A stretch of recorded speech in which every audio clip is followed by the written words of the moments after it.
One of the most famous names in the car world is Enzo Ferrari.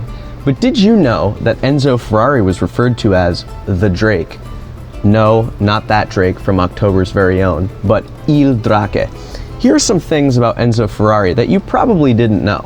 I won't go into it too much, but Enzo was quite the player in his day, and he was quoted as saying, "A man should always have 2 wives." The Vatican referred to Enzo Ferrari as the god of Saturn because the god of Saturn ate his own sons. This was in reference to the 8 Ferrari racing drivers that died between 1955 and 1971. Enzo was referred as Il Drake or Il Commendatore because it was in reference to Sir Francis Drake, because people said that Enzo had determination to achieve results just like Sir Francis Drake did. Enzo Ferrari's birth certificate was actually false. The real day that he was born on was February 18th, 1898, but his birth certificate said February 20th. In Enzo's early days, he thought about becoming a tenor or a sports journalist, but he really wanted to become a race car driver. In 1929, Enzo founded Scuderia Ferrari, which was a racing division that he ran under Alfa Romeo's leadership. In 1947, Enzo founded Ferrari. Enzo really only cared about racing at Le Mans and the Mille Miglia, for example, so he was forced to sell road cars in order to finance his racing department.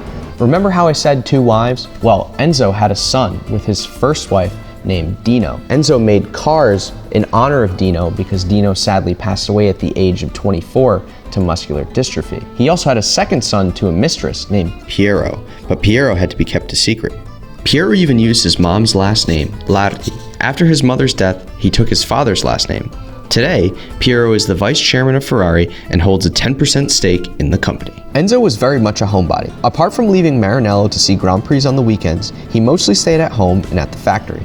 In his later years, this might have been because he was faced with legal action after the 1957 Mille Miglia tragedy. Enzo was faced with manslaughter charges, but these were dropped in 1961, but his passport was taken from him. In the early 1960s, Ford famously tried to buy Ferrari for $18 million, but Ferrari rejected this offer after he found out that they were trying to take control of his racing department.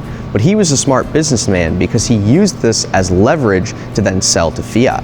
In 1988, McLaren was dominating the Formula One championship with the MP44. Ferrari had not won a single race throughout the entire 1988 season, but right after Enzo's death, Ferrari finished first and second at the Italian Grand Prix, a fitting tribute for their boss. Finally, in 2002, Ferrari released the Enzo to pay tribute to the late boss. And for interesting cars and car stories, remember to follow us.